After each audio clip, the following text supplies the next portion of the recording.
the historian is not concerned so much about the facts, but the interpretation that is given to the facts. That is the philosophy of history. Ghana went to the World Cup and were kicked out. Now the question is, why were we kicked out of the World Cup? We were kicked out of the World Cup. It's history. Ghana went to the World Cup. It's history. But why were we kicked out of the World Cup? That is historian. So the interpretation for our departure from the World Cup is the place the historian occupies. And that is what we call history. We left the World Cup because Asamoah Gyan missed a penalty. So in my analysis, my assessment, I have put all the blame on Asamoah Gyan. Now in history, it shall be said that Ghana left the World Cup because of Asamoah Gyan. That is what history is concerned about. So when you study selectivity, it is the historian that selects that which has to be studied in history.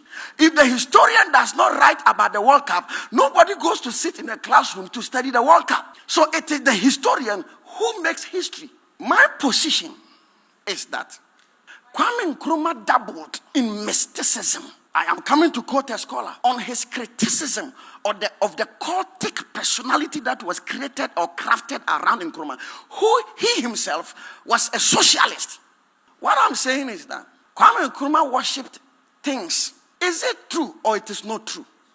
When he came back from the various engagements he had, we all know that Kwame Nkrumah brought idols into this country. In fact, Kwame Nkrumah himself built a philosophy to merge African traditional religion, Islamic religion, and any form of religion into one. He said that philosophy was built around or in his book titled Conscientism. He built a philosophical basis on what is called the motive power.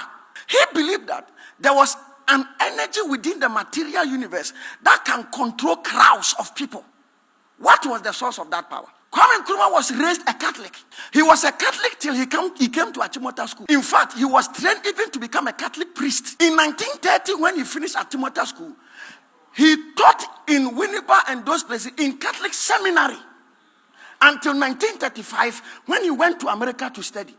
It was over there when he studied Vladimir Lenin and Karl Marx and decided to reform his belief around Christianity. He became a socialist who had very little interest in the Christian faith. Kwame Nkrumah studied diploma in theology. He believed in the Christian God and the Christian Bible until his latter years. So why will he come back later to criticize Christianity? Clearly his faith has changed. And when his faith changed, he didn't declare himself as a religious person, but clearly from his writings, he established that he had a belief in something preternatural, something supernatural, and something mystical. These were propounded in his philosophy.